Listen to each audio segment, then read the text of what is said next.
There comes a moment, quiet, undeniable, when you realize the cavalry isn't coming, not from your siblings, not from your children, not even from the ones who said they'd always be there.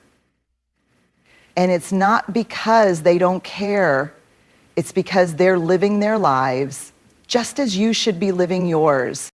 After 60, something inside of you starts to shift. Maybe it's a loss, maybe it's the silence, maybe it's the sting of unmet expectations. But here's the truth no one tells you. The pain of waiting is far greater than the effort it takes to build something of your own. This is not a speech about bitterness. This is about courage. The courage to stop hoping they'll show up in the way you need and start showing up for yourself. It's about choosing clarity over guilt, self-respect over obligation, and peace over performance. We've been conditioned to think that family is forever, that blood guarantees loyalty, that aging means becoming dependent. But what if aging was the doorway to something richer? Independence without apology. You're not too old, you're not too late, you're just on time to build your life around foundations that don't collapse when people disappear.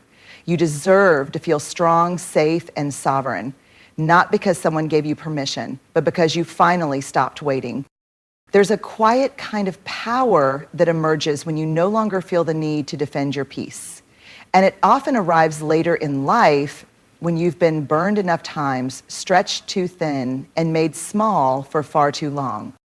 For many of us, especially in families, boundaries have always come with guilt. We were taught to be polite, to stay connected no matter how uncomfortable it felt, to answer every call, show up to every gathering, and tolerate behavior that chipped away at our spirit.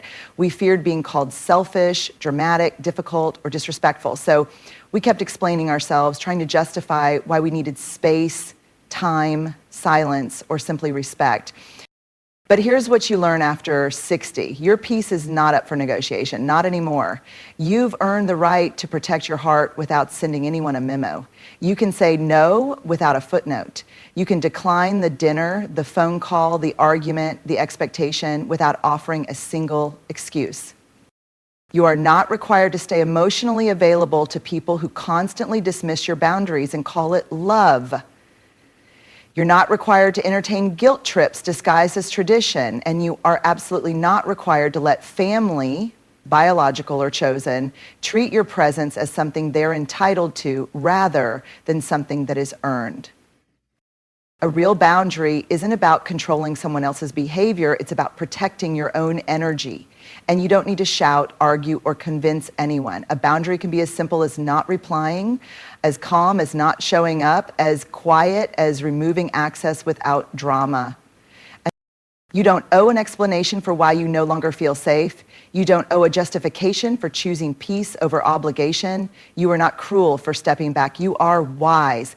You are finally showing yourself the respect you've given away for decades. Boundaries without explanation don't mean you're cold, they mean you're clear. They're a declaration, I will not abandon myself to keep you comfortable anymore. That kind of clarity doesn't just protect you, it teaches the next generation how to live with dignity. After 60, one of the most powerful shifts you can make is learning to trust yourself. Not quietly, not cautiously, but fully. It's the kind of trust that doesn't waver when someone questions your decisions. It doesn't shrink when others disapprove. It doesn't look around the room for validation before taking a step forward. Most of us grew up in systems, families, cultures, religions, where obedience was praised and self-trust was seen as rebellion.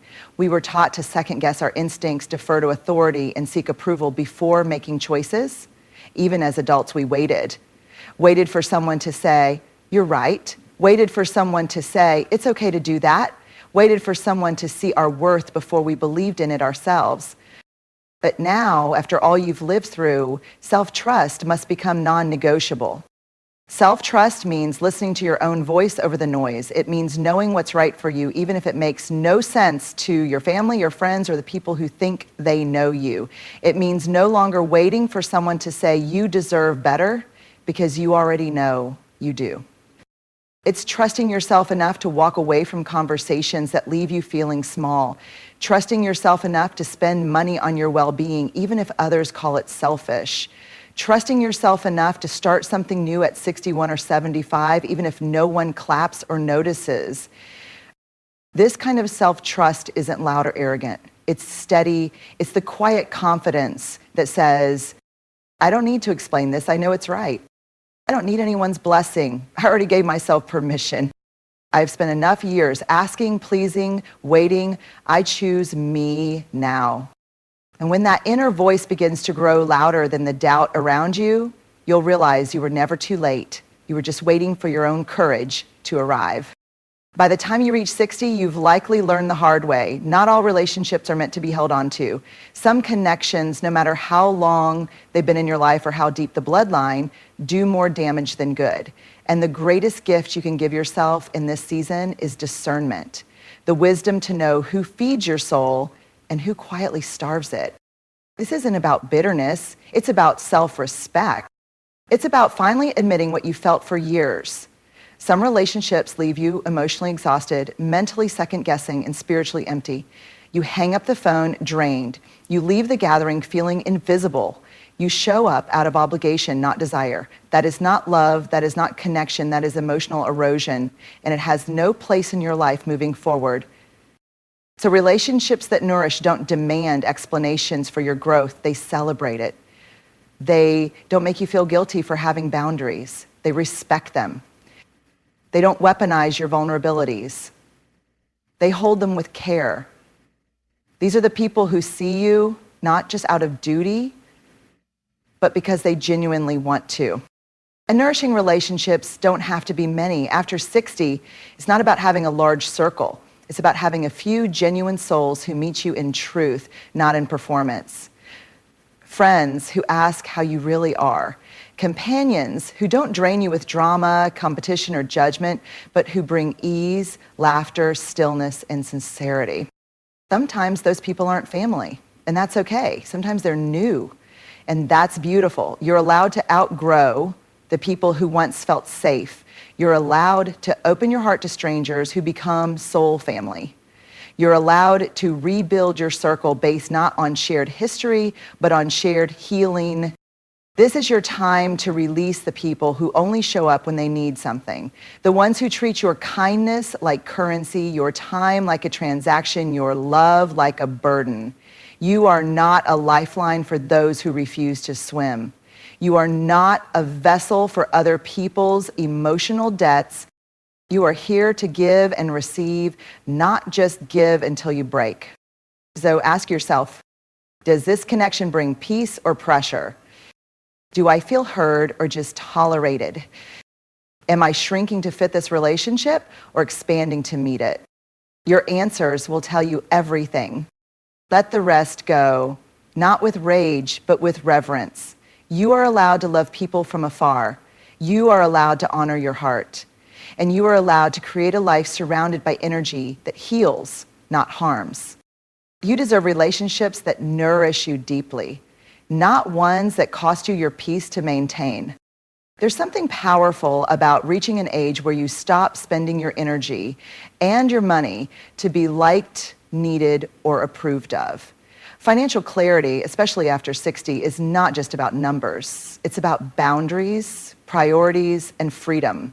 It's about saying, I am no longer the emotional or financial safety net for everyone else's chaos. For too long, many people, especially in families, have treated your financial generosity like an obligation, not a gift. You've bailed out adult children who refuse to grow up. You've said yes to things that drained you not because you wanted to, but because you didn't want to be seen as selfish. You've poured from your savings, your retirement, your emotional reserves, hoping it would buy connection, gratitude, or peace. But here's the truth. Financial peace cannot coexist with guilt-based spending. And love should never require a receipt. After 60, your money should start working for you, for your stability, for your rest, for your joy, for your future. You've earned it through years of sacrifice, labor, endurance, and giving. And now it's time for your finances to reflect your values, not your guilt. Financial clarity means asking bold questions without shame. Can I afford this without compromising my well-being? Am I giving out of love or out of pressure? Do I feel peace after this financial decision, or do I feel resentment and fear?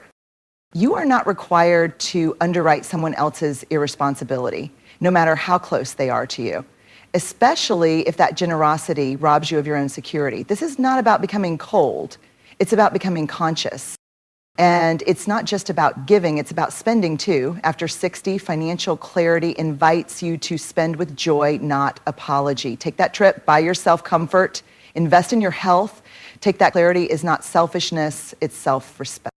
And above all, you deserve to feel secure, supported, and sovereign without buying your worth or proving your loyalty through your wallet.